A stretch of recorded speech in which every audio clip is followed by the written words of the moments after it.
अडियाले में इस वक्त कातिल, जाबिर, चरसी, पोड्री, जो गंदे लोग हैं पाकिस्तान के बैठे हुए। इमरान खान पाकिस्तान का वाहिद सच्चा बेटा जो पाकिस्तान के लिए एब्सोल्युटली नॉट कहने की सजा में बैठा हुआ है, वो इमरान खान, उसको आप 24 घंटे में 23 घंटे अंधेरे में रखते हैं। क्या अल्लाह इनसे नहीं पूछेगा? क्या हालात नहीं बदलेंगे?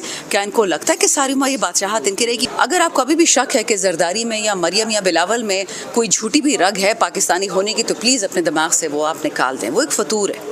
ये लोग दून मुबीन हैं जो सूरह यासीन में लिखा हुआ है पाकिस्तान के। पुराने तेल पे इन्होंने टैक्स डाल दिया। नया तेल खरीदते तो हमें समझ आती कि आपने महंगा खरीदा तो उस पर टैक्स डाल दिया। पुराना तेल आप हमें महंगा बेच रहे हो क्योंकि इनके दोस्त बैठे हुए ना रिफाइनरीज में, इनके सारे, उनको फ्री पेट्रोल। अच्छा, एक मुल्क की आपने पूरी पीआईए बेच दी 10 अरब में और अपनी भतीजी के लिए नया जहाज ले लिया 11 अरब में। आपको खुदा का खौफ, कोई शर्म नहीं है? लोग अपने बच्चे बेच रहे हैं, लोग भूख से मर रहे हैं, स्कूल बंद हो गए, अस्पताल बंद हो गए हैं। अमेरिका में तो नहीं बंद होता, यूरोप में, इजराइल में तो बंद नहीं होता, पाकिस्तान में स्कूल बंद हो रहे हैं। हम ऐसे थल्ले लगे हुए हैं ट्रम्प के, अमेरिका के। खुदा का खौफ करें।